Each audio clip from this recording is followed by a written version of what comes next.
Hello everyone. हम Indian polity पढ़ रहे थे। तो इंडियन पॉलिटी में हमने स्टार्ट किया था फंडामेंटल राइट्स को। तो प्रीवियस लेक्चर में हमने आर्टिकल 30 तक कवर कर लिया था। तो आज हम स्टार्ट करेंगे आर्टिकल 32 को, और ये हमारा लेक्चर 12 है फंडामेंटल राइट्स का। तो हमने यहाँ पे आर्टिकल 14 से लेके 18 तक कवर कर लिया था, जो था हमारा right to equality. Then right to freedom हमने कवर कर लिया था आर्टिकल 19 से 22 तक। राइट अगेंस्ट एक्सप्लॉयटेशन हमने देख लिया था, जो हमारा आर्टिकल 23 और आर्टिकल 24 था। Then right to freedom of religion भी हम कवर कर चुके थे, जो हमारा आर्टिकल 25 से लेके 28 तक था। देन लास्ट लेक्चर में हमने कल्चरल एंड एजुकेशनल राइट्स को भी कवर कर लिया था, जो हमारा आर्टिकल 29 और 30 था। तो आज हम स्टार्ट करेंगे राइट टू कॉन्स्टिट्यूशनल रेमेडीज को, जो है हमारा आर्टिकल 32। और ये काफ़ी इम्पॉर्टेंट है ये आर्टिकल। ऐसा क्यों, वो हम देखेंगे आर्टिकल 32 में। तो स्टार्ट करते हैं आर्टिकल 32 को। तो आर्टिकल 32 में क्या है, कॉन्स्टिट्यूशनल रेमेडीज़ की बात की गई है, राइट टू कॉन्स्टिट्यूशनल रेमेडीज़। तो यहाँ पे क्या है, कुछ रेमेडीज़ हैं to enforcement of fundamental rights of citizen. किसी भी व्यक्ति के फंडामेंटल राइट्स को इन्फोर्स करने के लिए यहाँ पे रेमेडीज़ की बात की गई है। तो यहाँ बोला गया है कि फंडामेंटल राइट्स को भी प्रोटेक्ट करना हमारा हक है। तो right to get fundamental rights protected is in itself a fundamental right, यानी कि फंडामेंटल राइट को प्रोटेक्ट करना भी एक फंडामेंटल राइट है। देन उसके बाद क्या है, हार्ट एंड सोल बोला गया है कॉन्स्टिट्यूशन का आर्टिकल 32 को by doctor B R Ambedkar. Doctor B R Ambedkar ने बोला है आर्टिकल 32 को, ये हार्ट एंड सोल है कॉन्स्टिट्यूशन का, क्योंकि यहाँ पे क्या है, फंडामेंटल राइट्स को ही इटसेल्फ प्रोटेक्ट किया गया है। उनको क्या है, प्रोटेक्शन दी गई है फंडामेंटल राइट्स को, ताकि कोई भी इंसान किसी के भी फंडामेंटल राइट्स को ना छीन सके। इसलिए उसको प्रोटेक्शन देना फंडामेंटल राइट्स को ज़रूरी था। तो यहाँ पे बात की गई है प्रोटेक्शन ऑफ फंडामेंटल राइट्स की। और ये जो है आर्टिकल 32, वो क्या है, बेसिक फीचर है कॉन्स्टिट्यूशन का। कॉन्स्टिट्यूशन के कुछ फीचर्स हैं जो बहुत ही बेसिक हैं। इनको क्या है, कभी भी छीन नहीं सकते हैं। इनको क्या है, कोई भी अमेंडमेंट नहीं कर सकते हैं इनके साथ, बेसिक फीचर्स के साथ। ऐसा कहाँ बोला गया था, केशव नंद भारती केस में ऐसा बोला गया था। ये हम प्रीवियस लेक्चर में देख चुके हैं। तो यहाँ पे क्या है, कॉन्स्टिट्यूशन के कुछ बेसिक फीचर होने चाहिए, और उन फीचर्स को क्या है, कोई भी चेंज नहीं कर सकता है, कोई भी उसको छीन नहीं सकता है। वहाँ कोई भी अमेंडमेंट नहीं हो सकता है कॉन्स्टिट्यूशन में। बेसिक फीचर्स को छोड़ के आप कहीं भी अमेंडमेंट कर सकते हैं कॉन्स्टिट्यूशन में, बट बेसिक फीचर्स के साथ आप कोई अमेंडमेंट नहीं कर सकते हैं। तो ये क्या है, आर्टिकल 32 बेसिक फीचर है कॉन्स्टिट्यूशन का। इट कैन नॉट बी एब्रिज और टेकन अवे बाय अमेंडमेंट। यहाँ पे क्या है, कोई भी अमेंडमेंट करके इसको नहीं छीना जा सकता है आर्टिकल 32 को। ये जैसा है वैसा ही रहेगा। यहाँ कोई अमेंडमेंट आप नहीं कर सकते। आर्टिकल 32 में 4 प्रोविजंस दिए गए हैं। तो यहाँ पे क्या है, right to move to supreme court for enforcement of fundamental rights, यानी कि कोई भी व्यक्ति, कोई भी पर्सन डायरेक्टली सुप्रीम कोर्ट जा सकता है to enforcement of his fundamental right. अगर उसके फंडामेंटल राइट्स का हनन हो रहा है, छीना जा रहा है उसके फंडामेंटल राइट्स को, तो डायरेक्टली सुप्रीम कोर्ट जा सकता है अपना हक मांगने, अपने फंडामेंटल राइट्स को मांगने। देन उसके बाद क्या है, सुप्रीम कोर्ट इशू करते हैं ऑर्डर्स को, डायरेक्शंस को और रिट्स को। कोई भी केस की कोई हियरिंग होगी तो वहाँ पे क्या है, कुछ ऑर्डर्स दिए जाएंगे सुप्रीम कोर्ट के थ्रू, कुछ डायरेक्शंस दी जाएंगी। जैसे कि गवर्नमेंट का कोई इशू है, ठीक है, स्टेट गवर्नमेंट का या सेंट्रल गवर्नमेंट का कोई भी इशू है, तो वहाँ पे क्या है, कुछ डायरेक्शंस जो है सुप्रीम कोर्ट दे सकती है, कुछ सजेशंस दे सकती है सुप्रीम कोर्ट वहाँ पे। देन क्या है, कुछ रिट्स हैं, रिट्स को भी क्या है, सुप्रीम कोर्ट इशू कर सकती है। ये रिट्स वाला पार्ट है, ये सुप्रीम कोर्ट और हाई कोर्ट दोनों ही क्या है, इसको इशू कर सकते हैं। सुप्रीम कोर्ट को राइट मिला है आर्टिकल 32 के थ्रू रिट को इशू करने का, और हाई कोर्ट को मिला है 226 आर्टिकल के थ्रू रिट को इशू करने का। ये हम अभी आने वाले लेक्चर में देखेंगे। देन उसके बाद क्या है, पार्लियामेंट क्या है, किसी भी अदर कोर्ट को एम्पावर कर सकती है कि वो इशू कर सके ऑर्डर्स को, डायरेक्शंस को या रिट्स को। यानी कि जो काम यहाँ पे हाई कोर्ट और सुप्रीम कोर्ट का है ऑर्डर, डायरेक्शन और रिट को पास करना। तो ये क्या है, पार्लियामेंट किसी अदर कोर्ट को भी इशू करने का ऑर्डर दे सकती है, एम्पावर कर सकती है।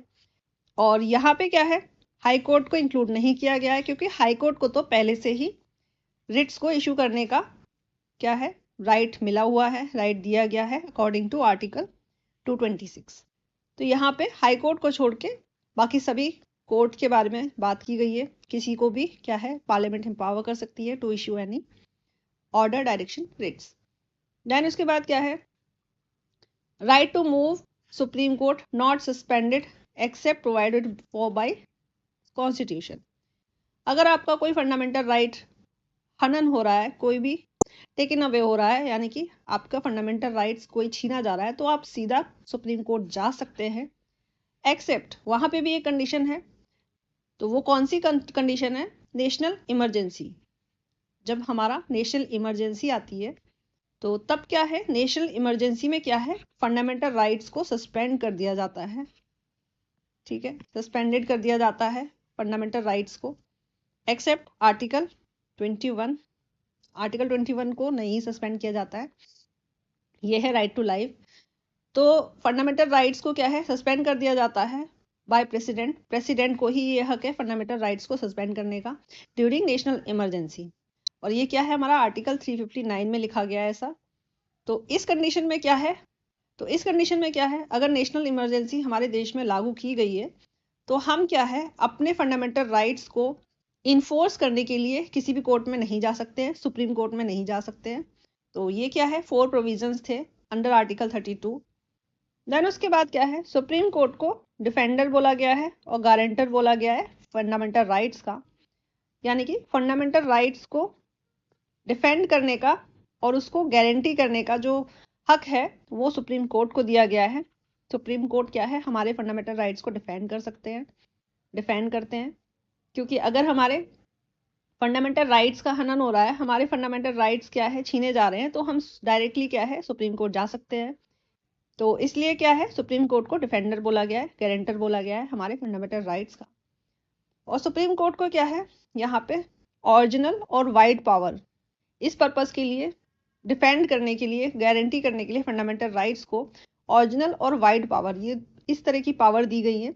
ओरिजिनल पावर में क्या है, citizen can directly go to supreme court not necessarily by way of appeal. यानी कि कोई भी सिटीजन, कोई भी पर्सन डायरेक्टली सुप्रीम कोर्ट जा सकता है, बिना किसी अपील के डायरेक्टली सुप्रीम कोर्ट जा सकता है अपने फंडामेंटल राइट्स को लेने के लिए, अपने फंडामेंटल राइट्स को इन्फोर्स करने के लिए। अगर उसके फंडामेंटल राइट्स को छीना जा रहा है तो कोई भी सिटीजन डायरेक्टली सुप्रीम कोर्ट जा सकता है। ज़रूरी नहीं है कि उसको पहले लोअर कोर्ट में अपील करनी पड़े। एक प्रोसेस होता है अपने हक मांगने का, जो फंडामेंटल राइट्स हैं उनके अलावा जो बाकी के जो राइट्स हैं उनको मांगने का एक प्रोसेस होता है। उस प्रोसेस को फॉलो करने की ज़रूरत नहीं है किसी भी सिटीजन को। अगर आपको लग रहा है कि आपका फंडामेंटल राइट्स को छीना जा रहा है तो आप डायरेक्टली सुप्रीम कोर्ट जा सकते हैं। बट क्या है, सुप्रीम कोर्ट के द्वारा बोला गया था कि अगर आपके कोई भी फंडामेंटल राइट्स को हनन हो रहा है, आपके फंडामेंटल राइट्स को छीना जा रहा है, तो आप पहले हाई कोर्ट जाए, क्योंकि हाई कोर्ट को भी रिट्स को इशू करने का हक है आर्टिकल 226 के अकॉर्डिंग। तो पहले आप क्या है, अपने फंडामेंटल राइट्स को लेने के लिए, उनको इन्फोर्स करने के लिए पहले हाई कोर्ट जाएं। अगर वहां से क्या है, आपको कोई भी हेल्प नहीं हो रही है, आपको क्या है, फंडामेंटल राइट्स आपके नहीं मिल रहे हैं, तो आप क्या है, सुप्रीम कोर्ट आइए। तो ऐसा क्या है, सुप्रीम कोर्ट के द्वारा बोला गया था। देन उसके बाद क्या है, वाइड पावर्स में क्या है, जो सुप्रीम कोर्ट को दी गई है वाइड पावर्स, उसमें क्या है, power of supreme court not restricted to issuing order और डायरेक्शन बट ऑल्सो रिट्स। यानी कि यहाँ पे सुप्रीम कोर्ट को पावर दी गई है ऑर्डर, डायरेक्शन को इशू करने की और साथ ही साथ रिट्स को भी इशू करने की। तो ये क्या है, वाइड पावर में होता है रिट्स इशू करना। आर्टिकल 32 जो है, यहाँ पे क्या है, आपको फंडामेंटल राइट्स को प्रोटेक्ट करने के लिए ही ये दिया गया है।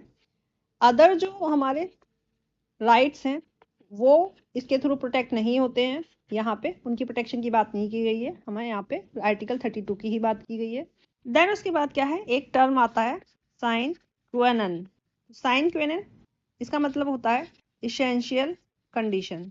तो यहाँ पे क्या है, आर्टिकल 32 के अंदर क्या है, सुप्रीम कोर्ट वो कोई भी सिचुएशन को पुट अप नहीं कर सकती जिसके अंदर फंडामेंटल राइट्स की बात नहीं की गई है। यानी कि अगर कोई सिंपल राइट है, कॉन्स्टिट्यूशनल राइट है, वहाँ पे सुप्रीम कोर्ट क्या है 32 आर्टिकल को इन्फोर्स नहीं कर सकती है। आर्टिकल 32 इन्फोर्समेंट तभी आ सकता है जब यहाँ पे फंडामेंटल राइट्स की बात की गई हो। कोई भी इशू हो जिसके अंदर फंडामेंटल राइट्स को क्या है छीना जा रहा हो, उसी इशू को क्या है supreme court under purview of article 32 के अंदर रख सकती है। तो यहाँ पे क्या है फंडामेंटल राइट्स को इन्फोर्स करने के लिए जो सुप्रीम कोर्ट का ज्यूरिडिक्शन है वो क्या है, कैसा है, ओरिजिनल है, बट एक्सक्लूसिव नहीं है। एक्सक्लूसिव नहीं है तो एक्सक्लूसिव क्यों नहीं है? क्योंकि यहाँ पे हाई कोर्ट को भी रिट्स को या फिर फंडामेंटल राइट्स को इन्फोर्स करने का राइट दिया गया है अकॉर्डिंग टू आर्टिकल 226। तो इसलिए क्या है, तो यहाँ पे फंडामेंटल की प्रोटेक्शन की बात की जाए तो सुप्रीम कोर्ट और हाई कोर्ट दोनों के ही थ्रू की जाएगी, आर्टिकल 32 आर्टिकल 226। यहाँ पे क्या है हमारा आर्टिकल 32 कंप्लीट हो चुका है। नेक्स्ट लेक्चर में हम रिट्स को देखेंगे, 5 टाइप्स के होते हैं रिट। पढ़ते रहिए। Thank you everyone.